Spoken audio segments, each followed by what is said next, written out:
আসসালামু আলাইকুম গাইস, সবাই কেমন আছেন? আমিও খুব ভালো আছি। আজকে রান্না করব পটল আলু টমেটো দিয়ে পাঙ্গাস মাছের পাতলা ঝোল।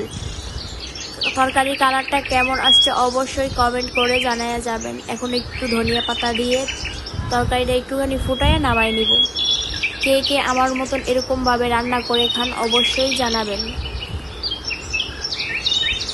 আমার এই ভিডিওটা ভালো লাগলে অবশ্যই আমার পেজটা ফলো করে দিবেন, ফলো করে আমার পাশে থাকবেন।